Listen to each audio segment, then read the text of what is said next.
Good afternoon to those following us online, and welcome to the Geneva Press Club.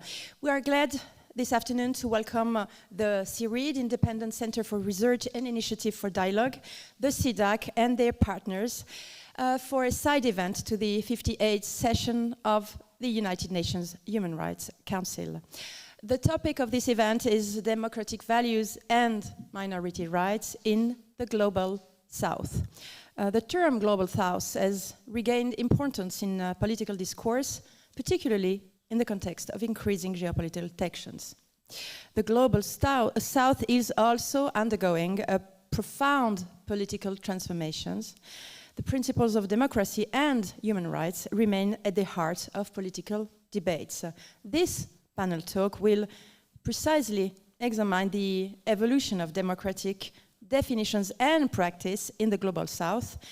And I'm now pleased and honored to give the floor to the event moderator, Mr. Carl Bjertnes. He's a founder and chairman of CEDS Africa. Carl, you have the floor. Welcome to the Geneva Press Club again.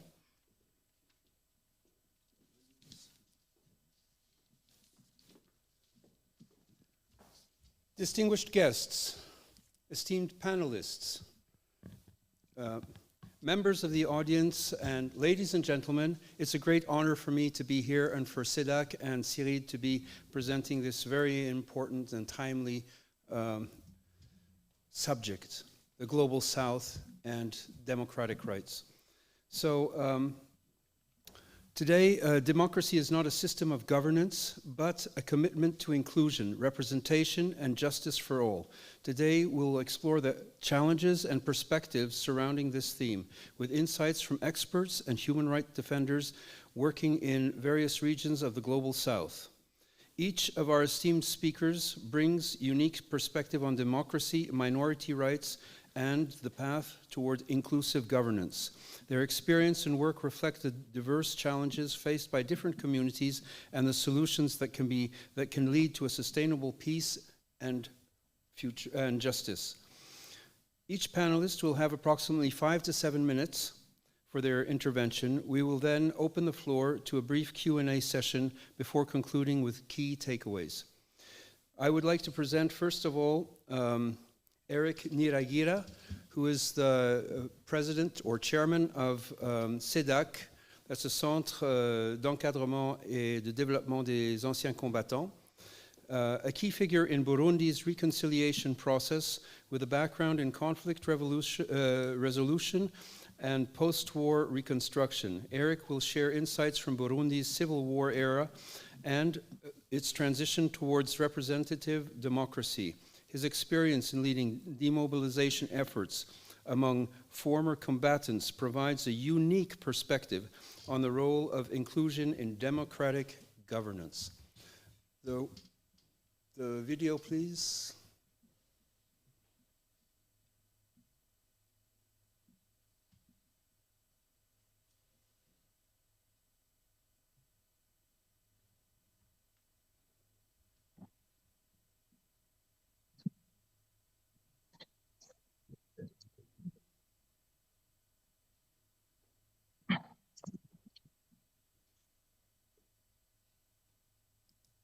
Welcome, Erick. Your Excellency, thank you so much. Your Excellency, distinguished delegates of the 58th session of the Human Rights Council, to talk about democratic values and the minority rights in the Global South, challenges and perspective should take me more than the time allocated to this event. But let me do my best to give you a brief contribution that will emphasize on recommendations for what should be done. My presentation focuses in my experience during the Burundi Civil War from 1993 to 2008 and the post-conflict period, which defined the democratic values of the people of Burundi. I was born and grew up in a country where it was affected by conflict from its independence from 1962 until now in 2025. With the current war occurring in our borders in Democratic Republic of Congo. Wars in Burundi were always ethnic bloodbath since the assassination of the last king of Burundi, His Majesty Ntare V, violently killed on 29 of April 1972, thus becoming the first victim of the genocide against Hutu of Burundi. In 1965, all elected Hutu in the National Assembly were shot to death, but killing of Hutu of Burundi continued in 1967, 1972, with the genocide that killed 10% of the population in 3 months in Nhega and Marangara. In April 1996, at Intercontinental Hotel Geneva, a no-government organization led by the Burundian diplomat Jawad Ahmad organized the very first inter-Burundian dialogue with the support of Switzerland.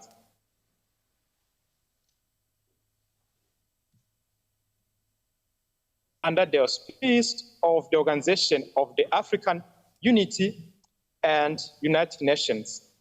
As a victim of conflict in Burundi, I'm convinced that former actors should play a role in the peace building and development of Burundi processes. The main reason behind the launching of the Centre Independent de Recherches des Anciens Combattants, CEDAC, established in Burundi since 2005. With friends, we created an organization that should unify and encourage former combatants from both sides to work together with members of community organizer and follow that good example of peace agreements signed in Burundi in 20 and work together in 2000 and work together for the development of Burundi. As the leader of CEDAC, I was surprised to see how former combatants who were enemies yesterday, composed by Hutu and Tutsi, accepted to work together in this initiative in voluntary disarmament and development. Different campaigns were realized in the 17 provinces of Burundi, and they collect many thousands of small arms and light weapons in the coordination with the government. That whole approach showed me that people who were enemies yesterday should and can be friends today by working for a common goal. That program was not only of interest for CEDAC, but for the entire community that was encouraged by this good example of our association. That program opened the doors to different initiatives as economic reintegration or psychosocial support for people who were affected by conflict in Burundi and the promotion of advocacy for the victim of conflict. In 2005, we had the first election which came after the decades of conflict. And we've got another one in 2010 and 2015, we successfully conducted a third universal suffrage. In 2017 and 2018, I was a member of Inter-Burundian Dialogue Commission, which decided to amend the constitution. In 2020, the fourth Burundian democratic experience. In 2020, the fourth Burundian democratic experience took place just after the Inter-Burundian dialogue in peace and with success. This year, in 2025, in fact, in June and July, we'll have legislative election, and in 2025-27, another presidential election. It has become once again a natural act of Burundian citizen to make his or her voice heard, like in the long history of Burundi. As we are talking about the minority rights, I have to salute the efforts of the government of Burundi that has put in consideration the rights of a minority in Burundi composed by Batwa tribe. The president appointed from that tribe a woman to the head of the Ministry of National Security, National Solidarity, Human Rights and Gender, a very important institution that often deals with Human Rights Council.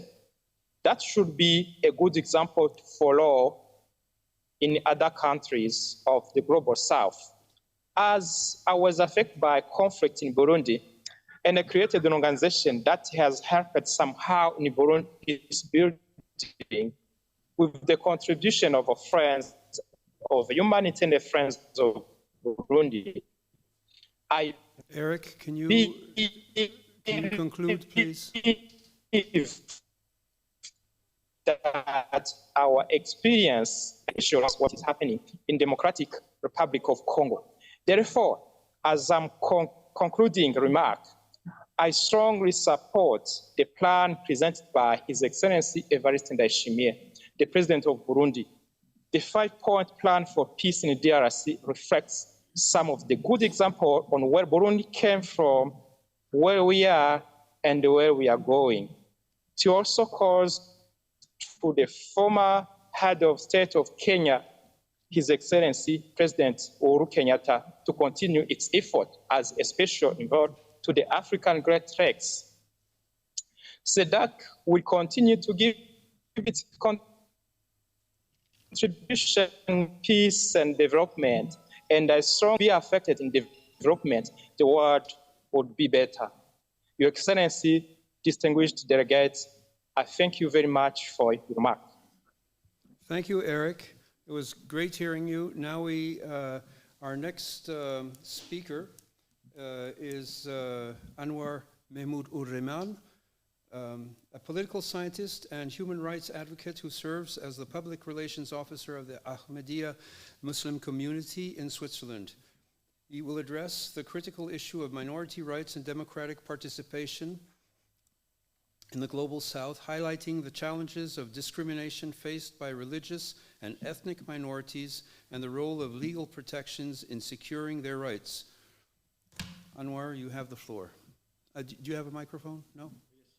Okay. Yeah. Thank you, Honorable Moderator, ladies and gentlemen. I am honored to speak with you today about... I have to hold? Okay. Good, thank you.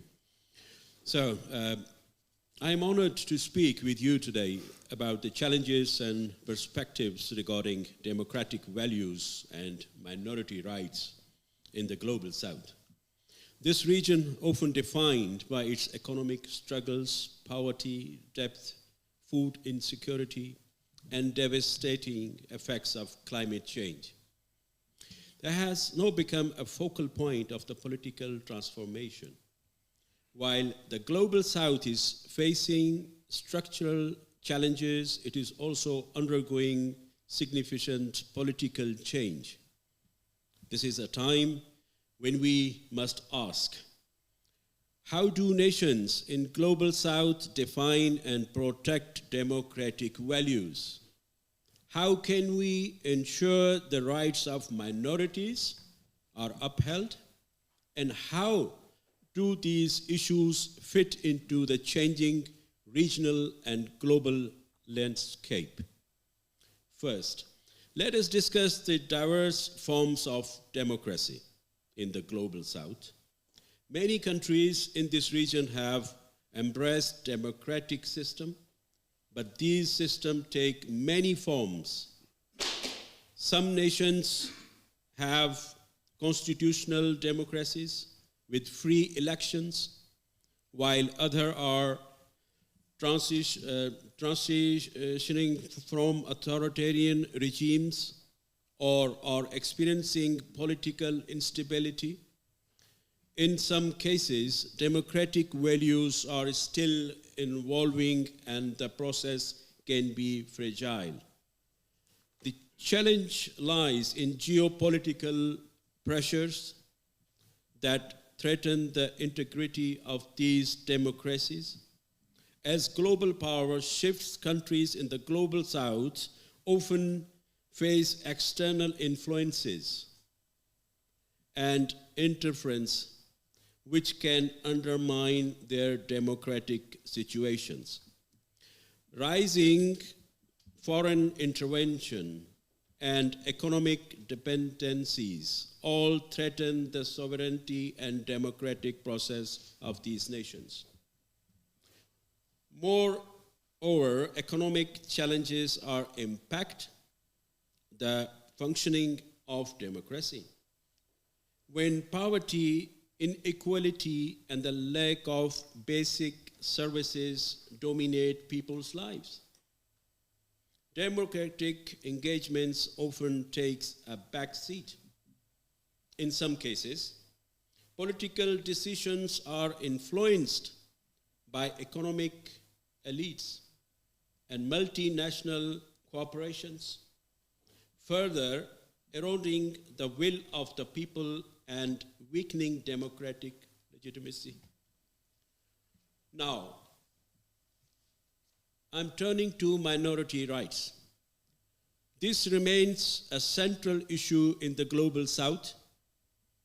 Minority groups, whether ethnic, religious, or linguistic, continue to face discriminations and exclusion from political process, particularly target examples like I am giving on the behalf of Ahmadiyya Muslim community in countries like Pakistan. The Ahmadiyya Muslim community faces severe persecution in Pakistan, where they are legally declared non-Muslim and face harassments, violence, and discriminations. Even though, on paper, Pakistan is a signatory of the relevant international human rights conventions and further promotes religious freedom. However, the reality is that blasphemy laws are often misused to target Ahmadis and other religious minorities in Pakistan.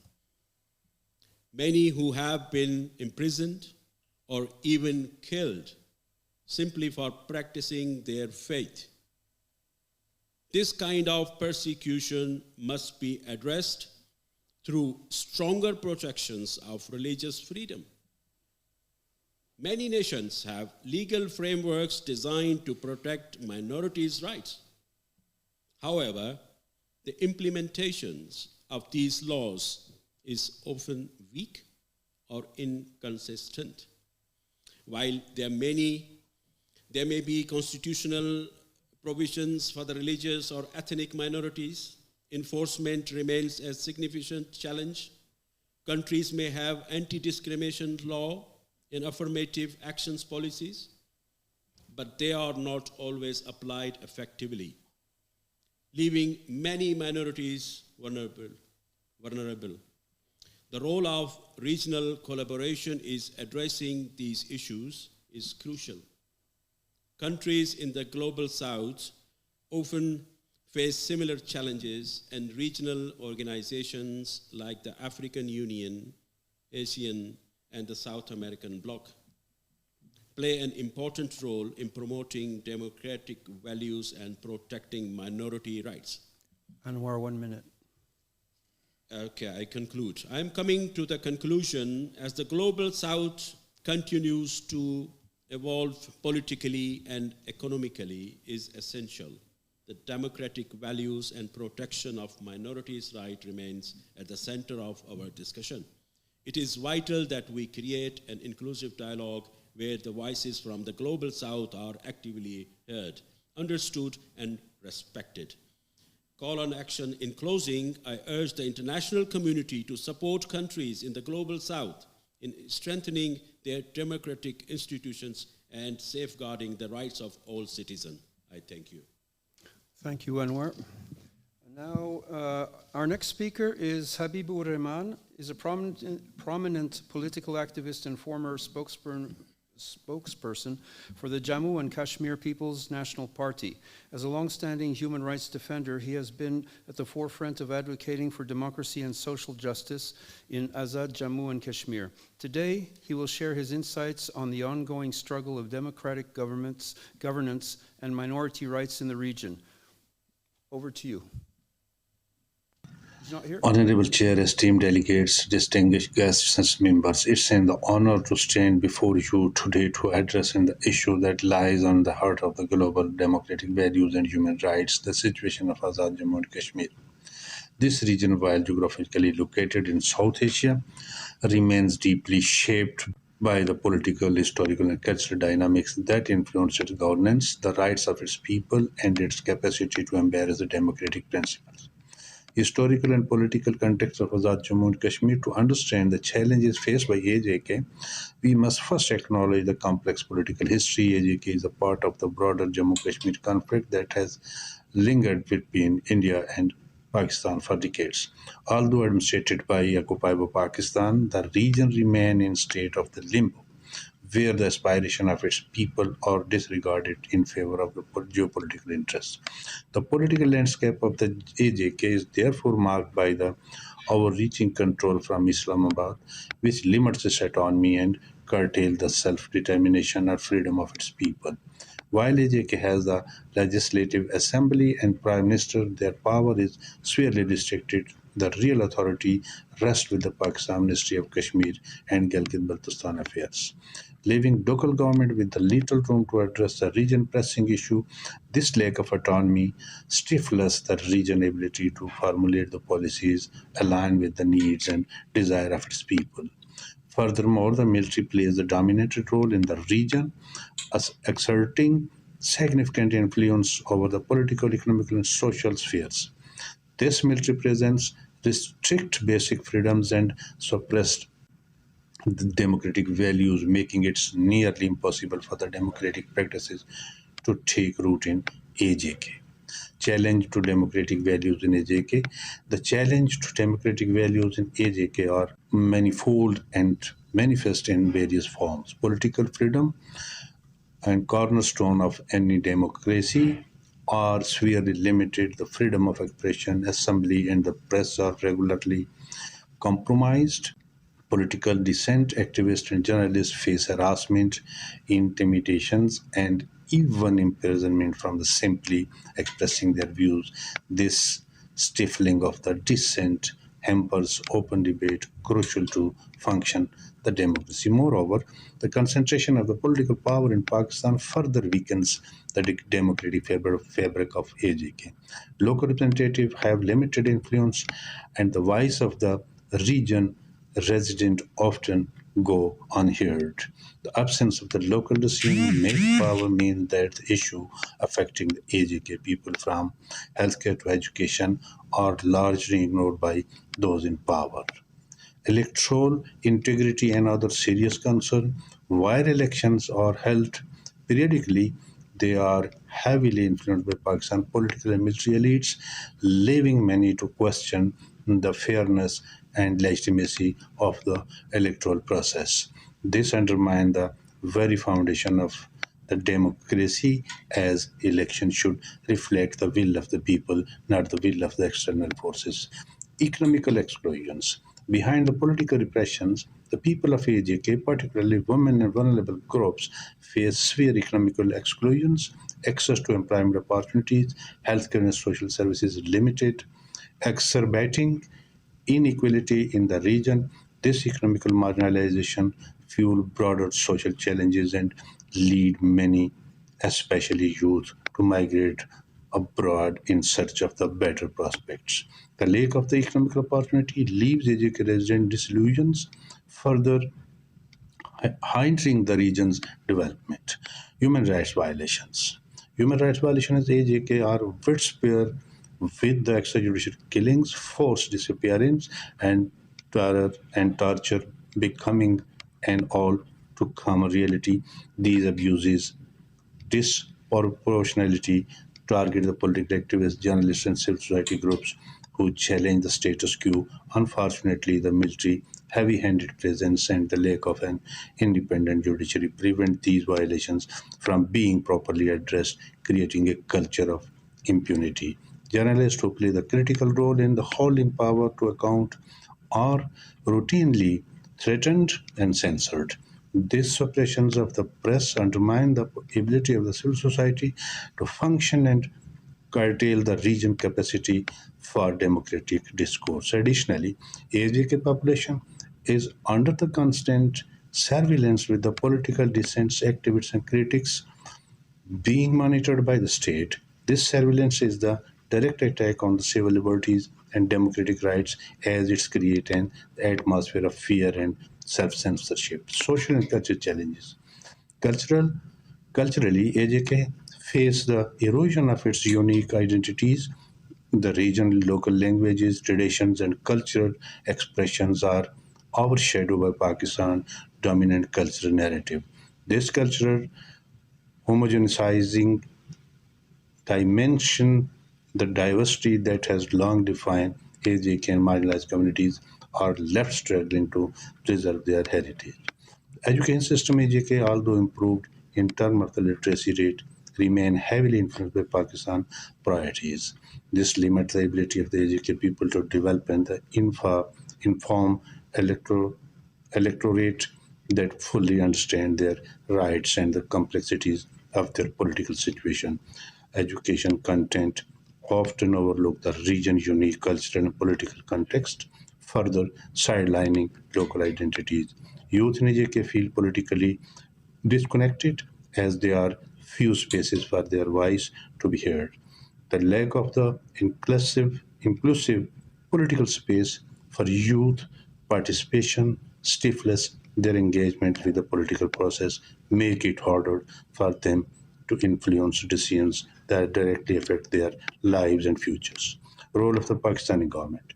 Pakistan policies heavily influence the directions of the governance in AJK, but these policies are often disconnected from the need of the region's people. Pakistan's centralization of the power dimension AJK ability to address its own issue effectively, local representatives, particularly those from the opposition parties, face exclusions as the parties critical of the Pakistan control over AJK are barred from the contesting elections. The undermines the development of the democratic institutions and ensures the governance of the AJK spheres the political interests of the Pakistan rather than the aspiration of its resident. The lack of the local empowerment prevent AJK from the developing and truly democratic system that is responsive to the need of its people. International influence and the Kashmir dispute. While the Kashmir conflict has drawn global attention, the voice of the AJK resident are often overlooked.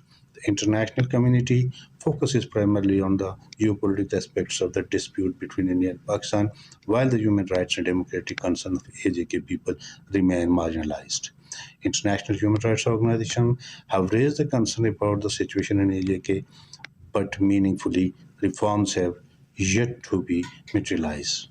International pressure must be amplified to ensure that the human rights of the AJK population are protected and that democratic values are upheld.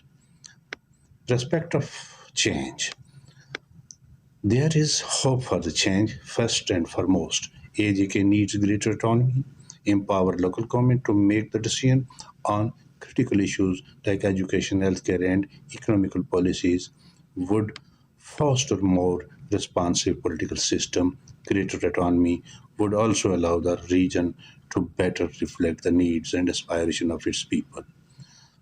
Promoting inclusivity is also essential, ensuring that all the segments of the society, particularly marginalized groups, have equal access to political participation and resources is key to build a more democratic society.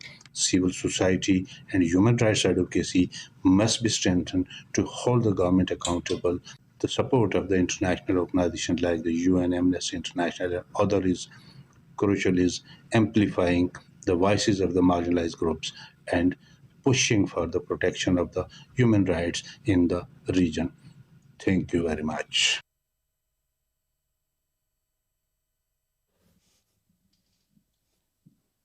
Okay, thank you. That was a video. So now we turn to Erick Otia Okoth, President of ADYNE Swiss and passionate advocate for the youth empowerment and cultural expression. As an ambassador for peace and artist, Erick uses music and dialogue to bridge communities and amplify marginalized voices. His intervention will explore the intersection of democracy, economic inclusion, and cultural identity, emphasizing how these elements shape governance and development in the global south. On to you. Thank you very much. We'll start with the spoken word. Every day, they say the youth are the leaders of tomorrow, yet we are silenced. Billions are spent on weapons, not welfare.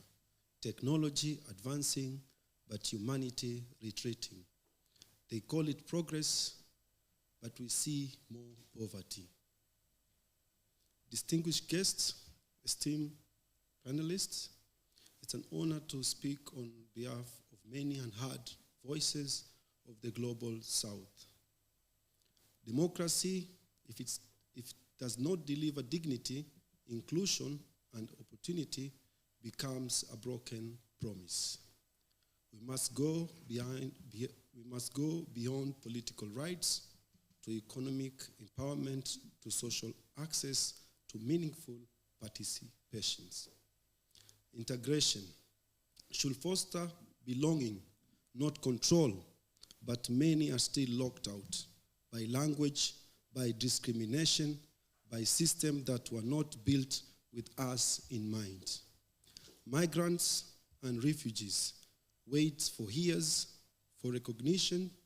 Undocumented workers contribute silently but remain invisible, vulnerable to exploitation even in developed nations. Culture, and especially music, is how we fight back. Our art is our resistance. Our rhythm is our resilience. But even then, many artists from Global South struggle for recognition and access to platforms. My vision is clear. A borderless Global South where diasporas are not disconnected but empowered to uplift their homelands, where indigenous communities are no longer marginalized. Where governance is global, not detected by historical hierarchies. Let us empower, not just include. Let us dismantle dependency and redefine dignity. Let us unite through cooperation, through culture, and through courage. Closing with the rhythm, I want to talk to you, Mr. Government. Imekuwa kora sasa ini anthem. Every day, them a killer them. Every day, them a kill them youth men. But we are the builders, the dreamers, the change makers. The Global South has always had a voice. Now it is time for the world to listen. Thank you very much. This is so much concerning also me as the president of ADYNE in diaspora here. There are a lot of Africans who are going through so much depression because of the block system. They don't find their way. The system is not empowering them enough. They live with fear in marriages. I have a lot of friends of mine who are till today being denied papers just because of debts. And how can they progress if the system is denying them their rights? Debts is something that is all over the world. And debts should not be into the migration system whereby somebody is married, they have children, the children all they have Swiss pass, and the man is 20 years here and they still have Bevölkerung B. It is unfair. It is not empowering the African man. It is not empowering the African family. It is sad that many African families are going through depression, and yet nothing is being done to change that situation. Thank you very much. Thank you very much for those words. Now, I have the pleasure of... Our next panelist is Jawad Ahmad Beigh. He is a human rights defender from Jammu and Kashmir, India. His work focuses on advocating for democratic reforms and social justice in the region. He will provide us with valuable perspectives on challenges faced by minorities, the role of civil society in protecting human rights, and the evolving landscape of governance in Jammu and Kashmir. Over to you.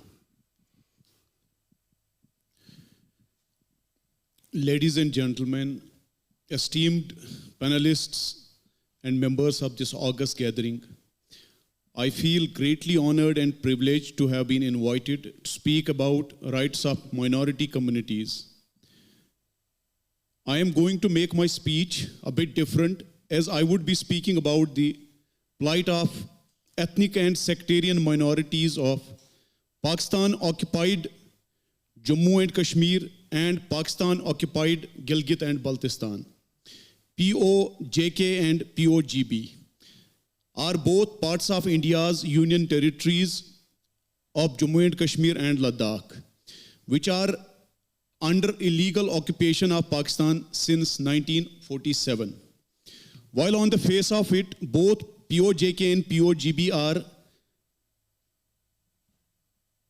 Muslim, just like most of the mainland Pakistan, but digging down deeper, it becomes clear that parts of former princely state of Jammu and Kashmir comprises of ethnic and sectarian Muslim minorities who are at the receiving end of discrimination at the hands of predominantly Punjabi Muslim-dominated Pakistani government and army.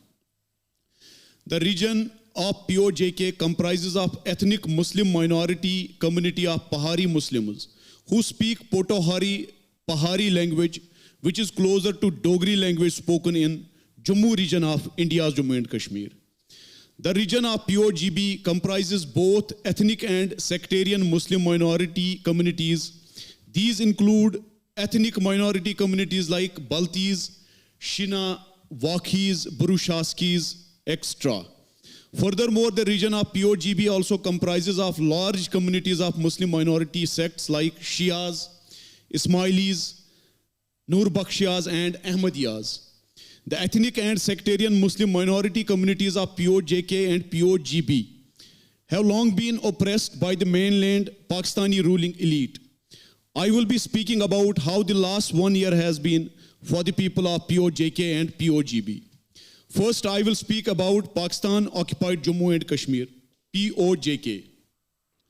In early November 2024, Sultan Mehmood Chaudhry, so-called President of Pakistan-occupied Jammu and Kashmir, or POJK Kashmir, issued Peaceful Assembly and Public Ordinance Order 2024, which in effect severely curtailed right of freedom and gathering of people in POJK. Presidential ordinance was widely criticized by the civil society of POJK, who protested against it under the umbrella of Jammu and Kashmir Joint Awami Action Committee, or JAAC, a conglomerate of different social, political, religious bodies of POJK. Thousands of people across POJK, led by JAAC, protested by blocking major entry points to the region through its capital, Muzaffarabad. The civilian protest was brutally crushed by the puppet regime of Chaudhry Anwar ul-Haq, so-called Prime Minister of POJK. On December 4, 2024, weeks after massive civilian protests, local puppet regime of POJK was forced to bow down to anger of Kashmiris from POJK, when after a huge 4-day wheel jam, strike and shutdown of markets and civil activities, puppet government of POJK embarrassingly announced withdrawal of presidential ordinance. The entire fiasco showed the true face of Pakistan that whitewashes its brutal oppression of the people of POJK and in reality leaves no opportunity to curb their civilian liberties. Withdrawal of presidential ordinance by Pakistan was unprecedented development, as it was for the first time that Pakistan was brought to its knees by the people of POJK. I will now talk about Pakistan-occupied Gilgit and Baltistan. Misuse of rogue anti-terrorism laws by the state of Pakistan in Pakistan-occupied Gilgit and Baltistan. Pakistan has been controlling parts of former princely state of Jammu and Kashmir, namely Pakistan-occupied Gilgit and Baltistan, or POGB, that has been under illegal occupation of Pakistan since 1947, with tight leash and brutal operation. In 1997, in order to control civilian dissent in POGB, Pakistan, through its local puppet government, enacted a draconian Anti-Terrorism Act of 1997, ATA, along with its infamous Schedule 4 that Pakistan has been using to crush and suppress voices of civilian dissent in POGB. ATA was brought supposedly to deal with terrorism in the region of POGB, but it has ended up exacerbating the miseries of the innocent people of POGB by usurping their basic civil and fundamental rights and freedom. Under ATA so far, many religious leaders, student activists, politicians, civil society members, and other human rights activists have been detained on charges of terrorism. Many prominent leaders of POGB have faced this draconian law so far. In 2012, Baba Jan, a prominent political leader from Hunza, was detained under ATA and kept incarcerated for 9 years. Another political leader of POGB, Haider Shah Rizvi, a leader of Balwaristan National Front, who was an ardent advocate of political and economic rights of people of POGB, remained in prison on several occasions under ATA. More than 31 individuals from POGB are on infamous Schedule 4 of ATA, according to report provided by Home and Prisons Department of POGB, including some incumbent and former members of the Legislative Assembly of POGB, including former Chief Minister of POGB, Muhammad Khalid Khurshid Khan, who served as the Chief Minister of POGB in 2020. The world must take notice of what Pakistan is doing in POGB and POJK, and hold Pakistan responsible for oppressing the people of POJK and POGB. I thank you. Thank you. Thank you, Jawad. Okay, now we have our final panelist, Khan Sherbaz. Sorry. He is a human rights activist from the Azad Jammu and Kashmir, India. His focus is on raising awareness about human rights violations, advocating for greater democratic participation in the region today. Oh, I said the wrong thing about you before, maybe. No? No? Okay. Okay. Same. Today he will share his thoughts on how greater local and international actors can work together to ensure justice and equity of marginalized communities. Thank you. Excellencies panel, distinguished guests, Geneva Press Club, and our host organization, CIRID. Thank you very much and good evening. Thank you for the opportunity to speak today. I would like to draw your urgent attention to the systematic human rights violation in Gilgit-Baltistan and Jammu and Kashmir. Under the Pakistani control, that remains disputed and largely forgotten on the global stage. The misuse of anti-terrorists, already Beigh told you, it's the law used for terrorism and so-called things, but now the Act of 1997, ATA, it's called Schedule 4, it's used for the political activists, lawyers, and social media activists, YouTubers.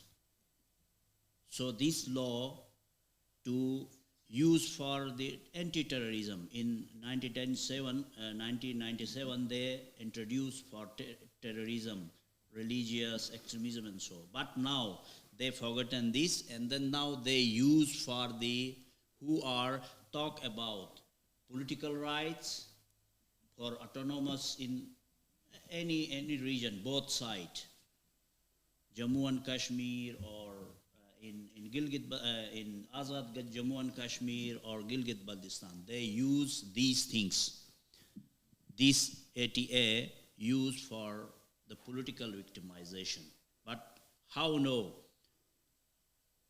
When you talk about in the peripheries of the area, so then first of all they put on this law on these people, and then they put in the jail, or sometimes they disappear, and then this act, this terrorist act put on these people, and then they block the passport, block ID card, block bank card, even they move from, for example, Genoa to another 10 kilometer, 20 kilometer move.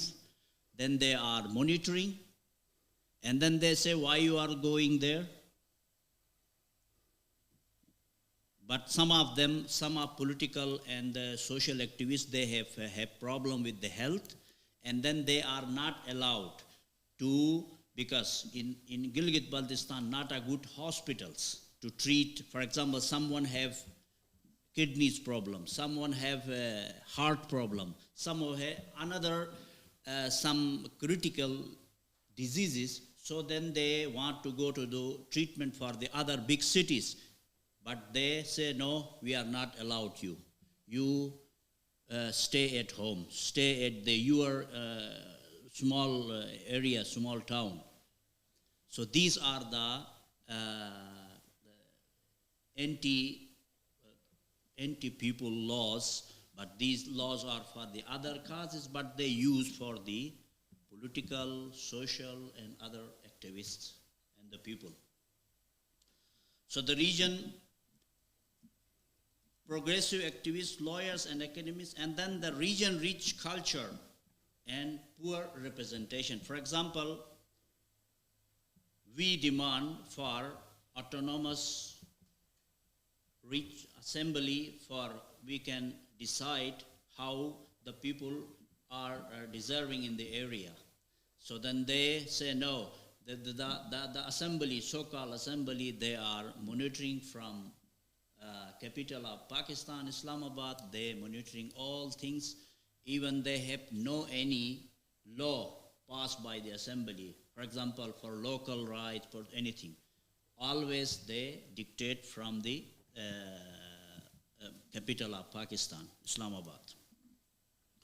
So I call to international community as we reflect on democratic values and minority rights in the global south. AJK and Gilgit-Baltistan stand as a stark example how to democracy can be denied under the prefix of the security and then national interest. Therefore, I respectfully call on the international community and the United Nations and the human rights international organizations condemn the misuse of the anti-terror law to silence peaceful voices, call for the implementation of UN resolutions that guarantee to Gilgit-Baltistan right to local constitutional assembly, condemn the misuse of independent judiciary and autonomous self-governance. Support the economic and the social development of the region, particularly through investment in education, healthcare, infrastructure, and culture preservations. And most importantly, the region of the people of Gilgit-Baltistan as stakeholders in their own future, not as subject of the neglected and control. Thank you very much. Thank you very much. So we've now heard from our 6 panelists, and I've put a couple of notes down here. The first one from Erick Niragira, the president of CEDAC. Enemies working together. Isn't that a wonderful idea? He's been able to see how that has been able to be done in Burundi. There's the inter-Burundian dialogue of the leading up to the 2027 elections. Next, we had Anwar, Mehmood. People are not walking their talk, governments. Varying values of democracy, so that's an interesting aspect of things, how democracy has come about in these different contexts. And multinational companies are threatening democracy in many ways, using minority groups or discriminating against them.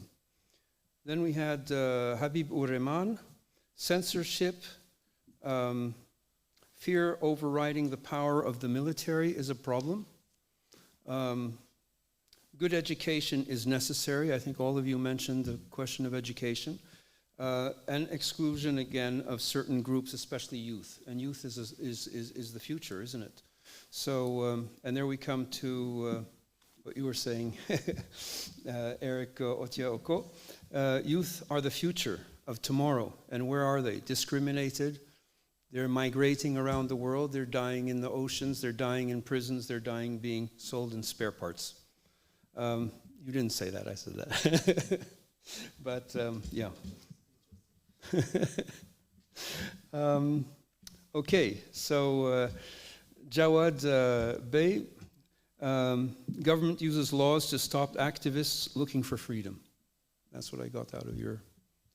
There's no freedom if the laws are used against you and manipulated in that way. And finally, with Khan Sherbaz, Gilgit, denied health care, poor representation of all sorts of minority groups towards the government. Okay, so I think that's a fair, it's not very global, it's very much based on the Indian subcontinent and so on. I'd like to bring another aspect into this, if I have a minute. It has to do with AI, artificial intelligence and governance. If we want to get away from all this discrimination, if we want to have a level playing field, I think that is one of the things we have to do. How can AI be an ombudsman for human rights? How can it be a global model for governance, especially of the global south and where there's all this youth?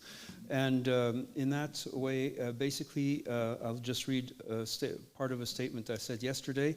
The AI Ombudsman is an advanced AI system designed to monitor, report, and ensure human rights compliance across various government sectors. It analyzes data from public services, law enforcement, and social media to identify human rights issues, providing daily reports and recommendations. This system is inspired by Sentinel Project's early warning system, which successfully predicts and prevents genocides through AI monitoring. But it can control every part of the government, and every single person has a right to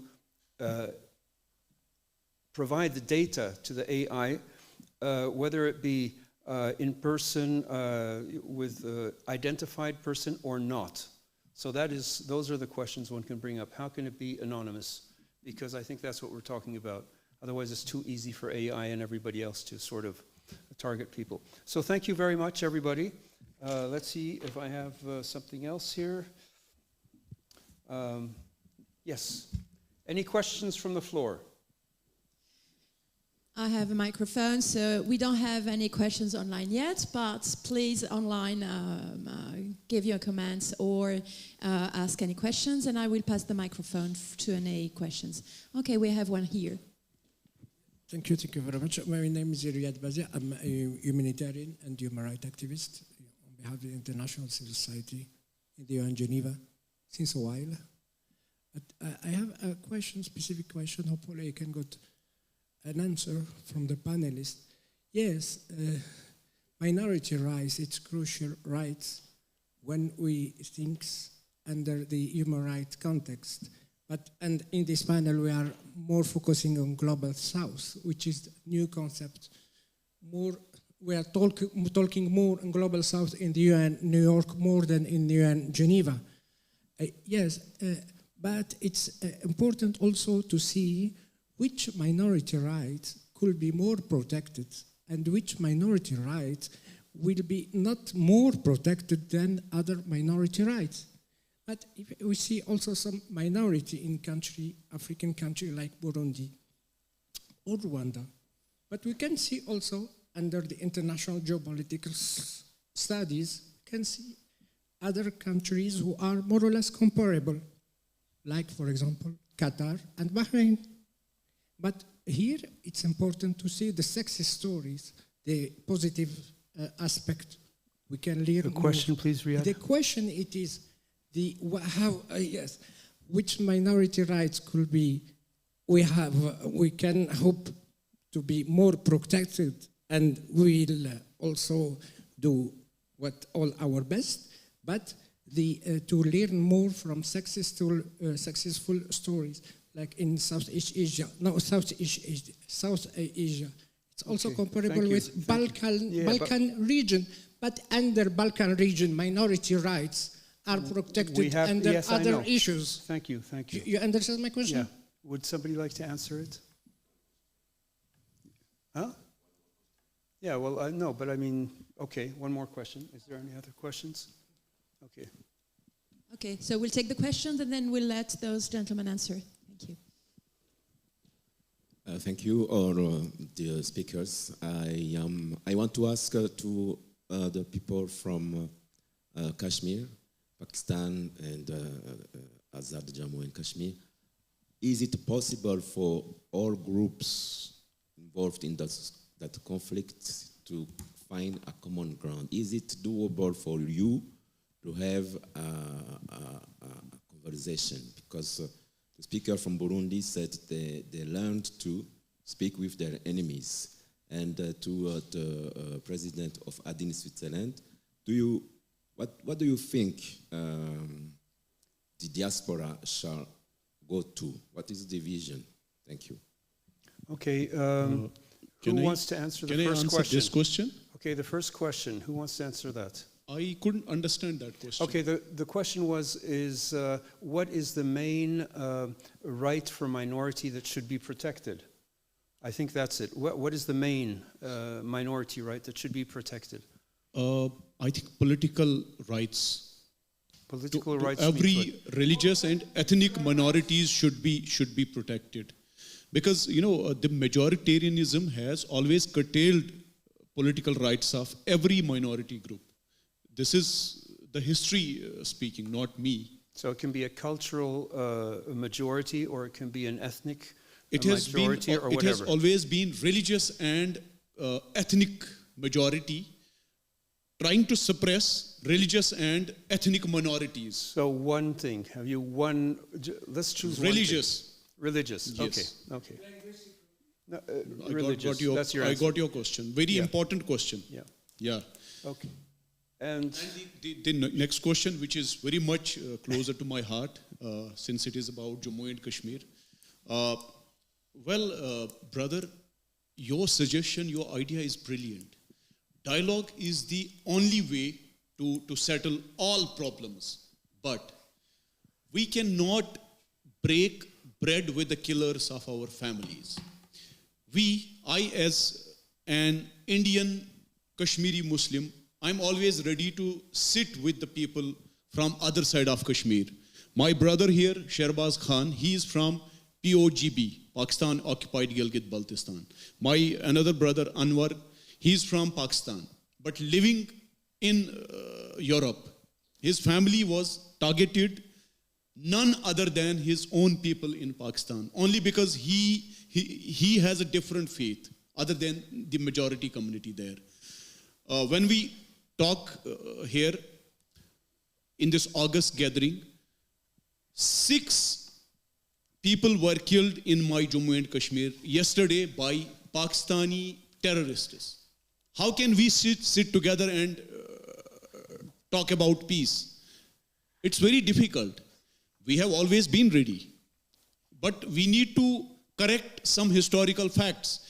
Sir, in 1947, when princely state of Jammu and Kashmir was given a choice either to join idea of India or to join newly created so-called Islamic Republic of Pakistan. So our ancestors, my forefathers, wisely with utmost wisdom, they chose a secular idea of India, despite being Muslim majority princely state in undivided India, which was British India. Okay. I'm coming to the seconds. conclusion. Yeah. I'm coming to the conclusion.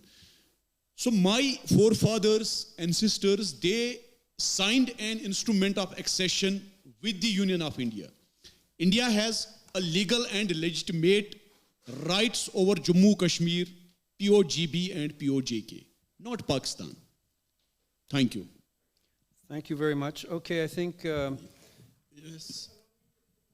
we're running late.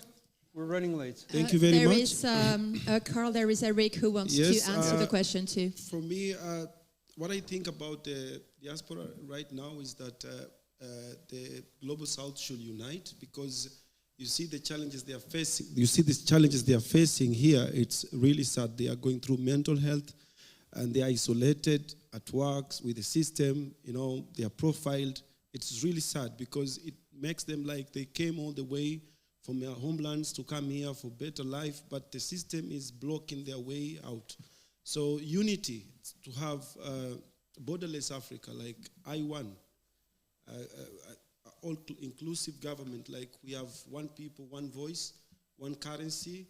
This will help also the global South to come will also help the global South to come together, because it is really difficult for them to fight discrimination and racism by their own.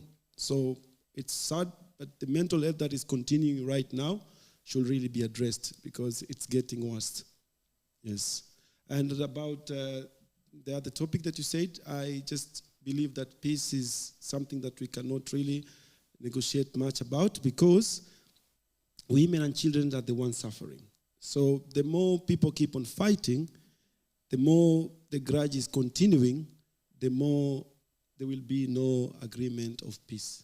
So people must hold down and see the way forward for the children and the women, instead of fighting for supremacy. Thank you very much. Okay, thank you. Thank you all.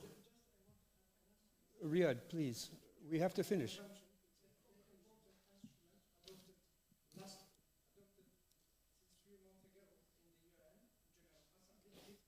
Carl, do you want me to handle the I want to microphone, or finish. is it time to the conclusion? Thank you. You talk afterwards. Thank you. Talk afterwards. Summarizing the key takeaways. I'm sorry, but we have to go to the conclusion. You'll have time to talk with them right afterwards. Summarizing Thank these you. key takeaways, So, throughout Carl. the session we have explored the complexities of democracy, minority rights, and governance in the global South. One thing we've not brought up is grassroots movements, and I think that is where there's a lot to be done. To international advocacy, we have diasporas, we have all these sort of aspects. We have to bring that through. It is clear that true democracy must be inclusive and participatory. The insights shared today remind us that democracy is not just a political system. It is a commitment to justice, equity, and human dignity. We mentioned dignity. Let us carry this conversation forward and work collectively towards a more inclusive world. Today we have a new tool. That tool is artificial intelligence. Let's use it for the global South, because we don't know enough about the global South and traditions of the global South. Everything is based on colonial data. That is maybe not the right data we need as a data set. Okay, that was my small thing. A small thank you to our distinguished panelists for the valuable contributions, and all of you for engaging in this discussion.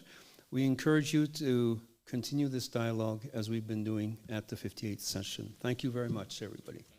Thank you.